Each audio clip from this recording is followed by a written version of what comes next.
It has been an exciting 2 weeks in Happy Valley with the winter sports in their final push towards the conference tournaments and spring sports starting to get in on the action. Welcome back to this edition of the Dear Old State Update, brought to you by Penn State Sports Night. I'm Lauren Harth, joined by Will Duerksen.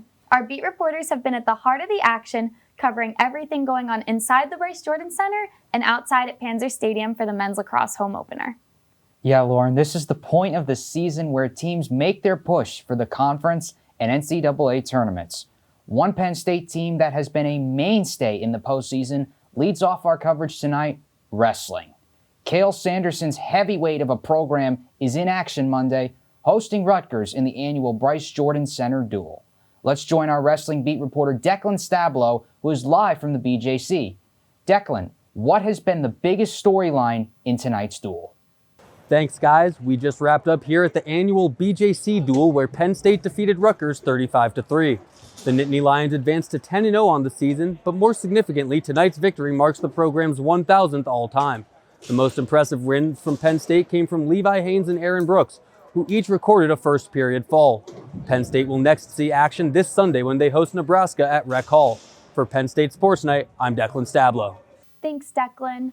Will, this BJC duel certainly bodes to be an exciting one, as it is every year, especially with the Nittany Lions continuing their undefeated season since the national championship. It's been business as usual for Cael Sanderson's crew this year, and the fact that it's Rutgers coming in with the retro uniforms and all of that, that's only going to add to the atmosphere. It truly makes the BJC duel a highlight of the wrestling season. Now on to Penn State men's basketball. It continued its winning ways against Iowa Thursday night before suffering its second loss this season to Northwestern Sunday. Ethan Ellis and Amanda Vogt have more on Mike Rhoades' team. Thanks, guys. Penn State currently sits at 500 after falling to Northwestern on Sunday. Prior to that, however, the Nittany Lions went on a 3-game win streak, which surprisingly started on the road. It was their longest run since their 5-0 start to the season. Mike Rhoades met with the media Monday afternoon and says there's more confidence in that locker room.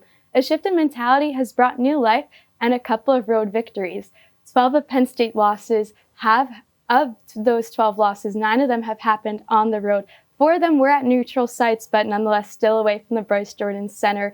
And with Rutgers and Indiana, those were Mike Rhoades' first road victories as Penn State's head coach. And why do you think it took so long for those to happen? Yeah, really, I think it was growing pains with this team. You got to think, this team was almost entirely made out of scratch, with Kanye Clary being the only returning player for Mike Rhoades, or for Penn State. So I think that it's more so the team just needing to mesh better together, and they've definitely done that, as you said, with those road wins. But I think they're starting to get in their groove and getting used to playing in these big arenas in away games. You know, a lot of these players came from smaller divisions. VCU's obviously not in a Power 5 conference. So getting used to being under the bright lights of the Big Ten and getting used to being in these arenas with all these fans, I think that was really what Penn State needed to get used to. And they seem like they're adjusting well now. And a big key to this team are the turnovers, which they have the best turnover margin in the Big Ten.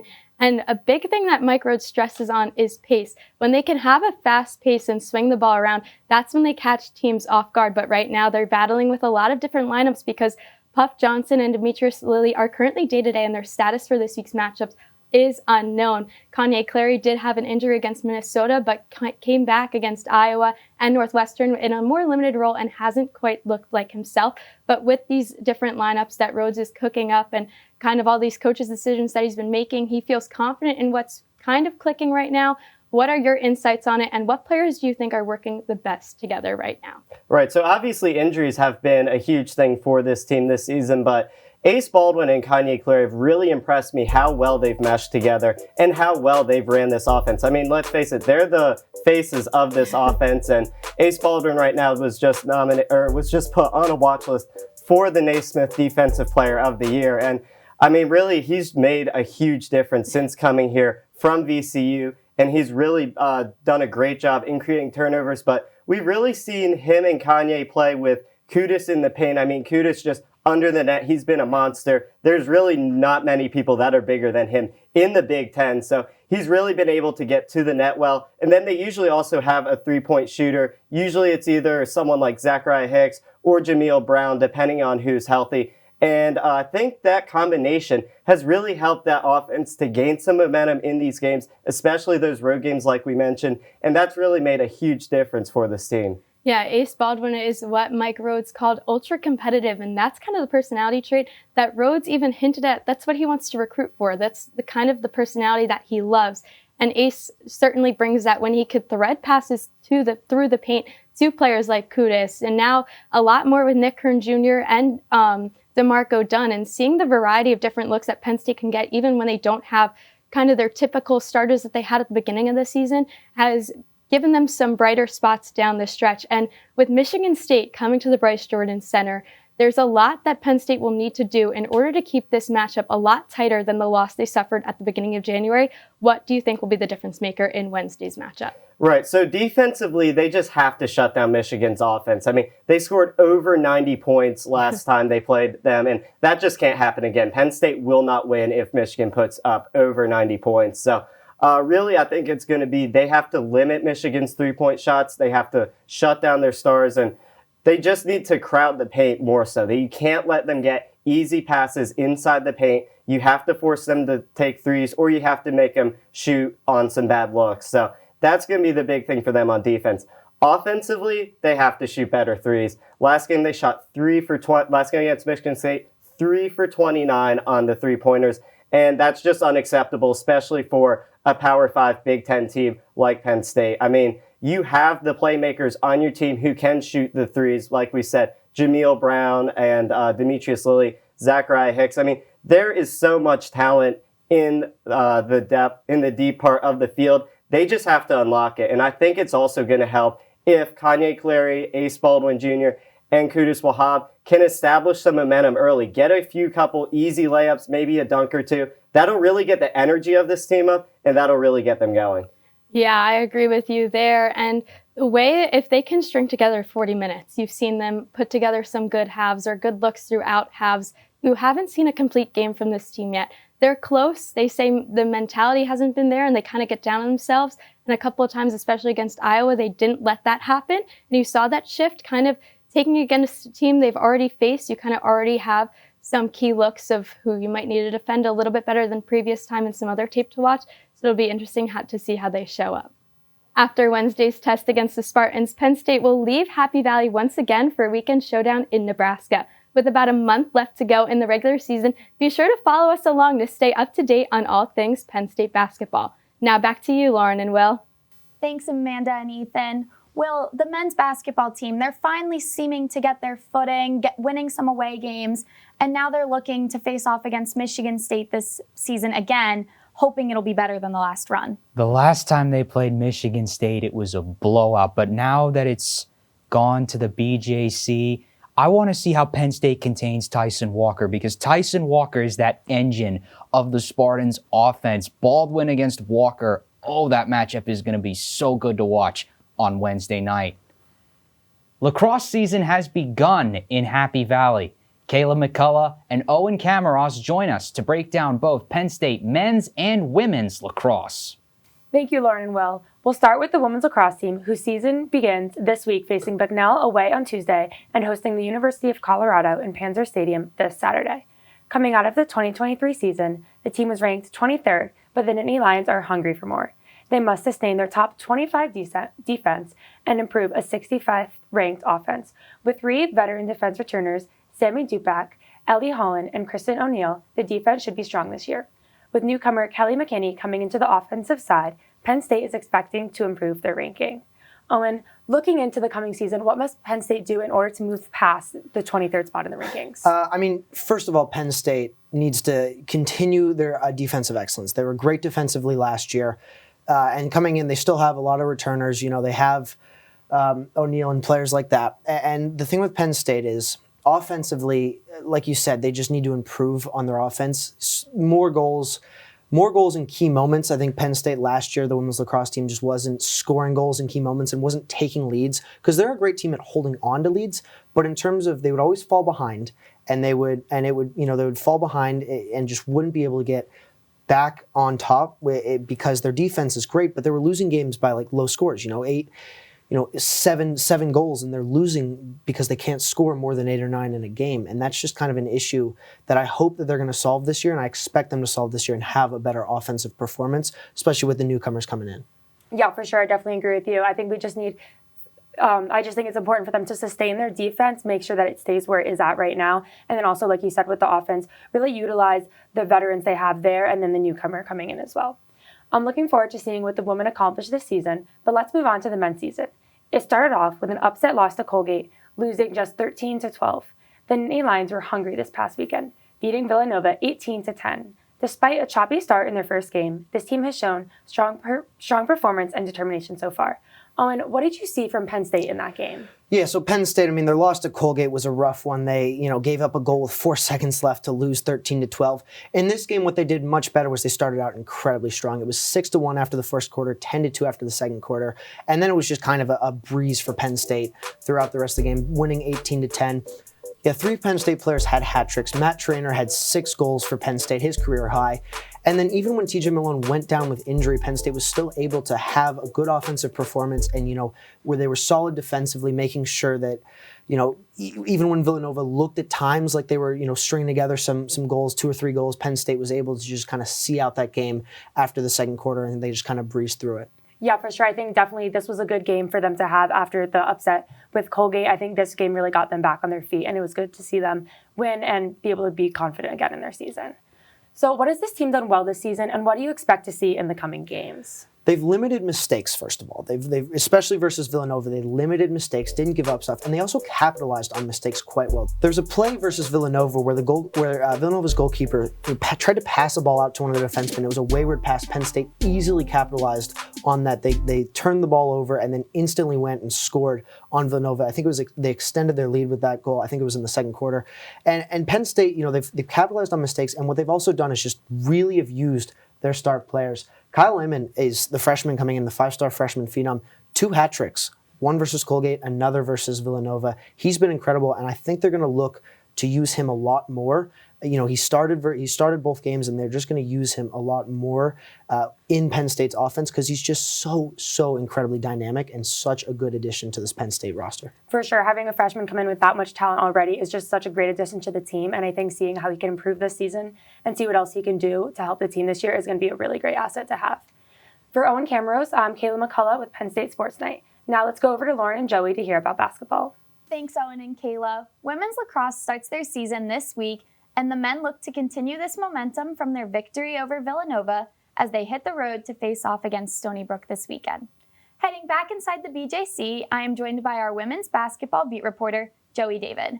Now, Joey, let's start with the Tay Valladay injury, perhaps the worst news the women's basketball team could get right now. What does this mean for the team? Tay Valladay is pretty much the biggest loss they could have had all season. Tay, she was the glue that kept the team together. She has just a great combination of physicality, speed, athleticism, offensive ability, defensive ability. She was amazing for this team so far this year. And Coach Carolyn Keeger could not have spoken higher about her this year. She even went out of her way at one point to talk about how Tay Valladay is one of the best on-ball defenders in all of women's basketball across the country. So that shows how great of a player she truly is, and she's truly going to be missed. So now, in her absence, you got to look at people to step up. 2 names that I have that I think really need to step up here are Shea Chesky and Jayla Oden. Shea is going to do a great job on the defensive end. She's quick with her hips. She's quick to get through her movements and get back faster on defense, which is something that they're really going to need. And then with Jayla Oden, she has that speed and athleticism that is not quite at the level of a Tay Valladay, but it's just below it where she's still going to do a great job fitting into that role that this team is desperately going to need. They're definitely going to need someone to step up, also because they were on a 6-game winning streak and now we're on a 3-game losing streak. Where are these struggles coming from for the team, and what do they need to do to fix it? So right now I'm seeing about 3 main struggles right now on the team. The first one is 3-point shooting. And the shooting, it has not been very good. The past 2 games, they have been shooting below 40% when usually they're in the 45 to 55% range. So obviously, that's a lot, and that's putting them in the deficits that they need to fix. They're also just shooting the ball too early. They're not working through their offense. They're not passing the ball around. If they find that one extra outlet pass, work on maybe a backdoor cut, and just play the unselfish basketball that they're set up to be doing, they would be doing so much better. Another one they have, it's on the defensive end. They are not beating teams to the point. When someone like Caitlin Clark, for example, obviously best player in college women's basketball, but she was just driving on them and was not even getting stopped. She would drive at an angle. She wouldn't get beat to the point, and there was no help defense, which is another thing that I have to bring in. People like Allie Brigham, they weren't crashing back, and if Caitlin Clark didn't have a good look, she's dumping that pass off, and you had tall players on both Wisconsin and Iowa getting guarded by a 5'8" Mariah Murray. And Mariah Murray is a great defender, but she's not tall enough to be working in the paint and doing that kind of work. Finally, the press breaks.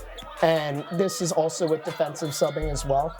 And as long as a team starts doing research and they watch film on their press, they know how to break it. What this team needs is a Tay Valladay, where Tay Valladay will go run and sprint and pressure the ball. If the Lady Lions don't pressure the ball immediately on their press, a D1 Big Ten team, they're going to be able to get right through their press break, and that leaves people open way down the court. It happens all the time in games, and people are just wide open. They're shooting easy threes, wide open layups, and they're giving up free points that they're not allowed to be able to be giving up in this time. So between that and the defensive rotation that they have to work better on with communicating, these are the things that they definitely need to work on. But it's very fixable. All of this is very fixable. Coach Carolyn Keeger is more than capable of doing it. So as long as this team can start working together, playing their style of basketball again, they'll be fine. They got to start getting the open looks, shooting the ball like they usually do at a higher percentage, and communicate better on defense, and they'll have a great time. It is certainly all fixable problems that they need to address quickly. Thanks, Joey. Now, if we head over to the other end of campus at Rec Hall, men's volleyball sits at number 9 with an 8-3 record and is still undefeated at home. Beat reporter Bronwyn Leiber has been keeping up to date with all things Nittany Lions volleyball. Let's hear what Bronwyn has to say about this team.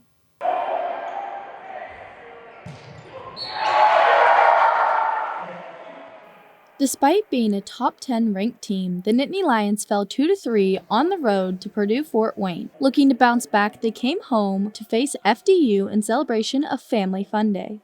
As the Nittany Lions took to the court, it was clear it was not their typical powerhouse starting lineup. I think with us being so short-staffed on middles, it's just kind of like one bad play away from me having to step in. So I always need to be ready to come in. And even if I'm not as experienced as those other guys, I come in, try my best, and get the results that we get. This new gel of blue and white certainly had its cracks when they dropped an extended second set to FDU, but managed to adjust quickly to take the final 2 sets and secure victory. Intentional. That is the word continuously used by head coaches and players of this Penn State team. Players Carter Dittman and Zach Stowe arose from the shadows to really step up in light of recent injuries and illnesses to bounce back and allow Penn State this 3-1 victory against FDU. You got to stick together, right? No matter what you do. Even in this scrum, you guys are sticking together and supporting each other. And I think more than anything else, that's probably the answer. Stay invested and be intentional with it. The Nittany Lions will now have a quick turnaround as they enter the EIVA, starting off with Princeton. Still uncertain of what the lineup will read, but planning to be intentional through it all. For Penn State Sports Night, I'm Bronwyn Leiber. Thanks, Bronwyn. Mihal Koval was recently named EIVA Offensive Player of the Week for the second time. And after running through a difficult non-conference schedule, he and the rest of the Penn State men's volleyball team open its EIVA slate with a match at Princeton Friday. Before we sign off for tonight, let's take a look at our top plays. During Thursday's men's basketball game against Iowa, Penn State had defense go to offense. Demetrius Lilly with the board for Penn State. Then it goes to Ace Baldwin Jr., running the offense like a quarterback and he's looking like Pat Mahomes here. Finds Demetrius Lilly with the no-look for the easy 2 points for Penn State. For men's lacrosse, Matt Trainer had a behind-the-back pass to Mac Costin, who moved right up the wing, dumping a pass to Kyle Lehman for a Nittany Lion goal in their 18-10 victory over Villanova Saturday. Tie game in the men's basketball game Thursday night, and when it's tied, you want the ball in the hands of your ace. Well, for Mike Rhoades, that means Ace Baldwin Jr. takes the shot and makes the three to give Penn State the lead. In their annual Pink Zone game against Michigan, the Lady Lions had a great offensive rebound by Grace Hall to Shea Shetsky and solid ball movement between her and Leilani Kapanis. Shea Shetsky got the ball back outside the three-point line and fought her way through multiple Michigan defenders for a Lady Lion layup.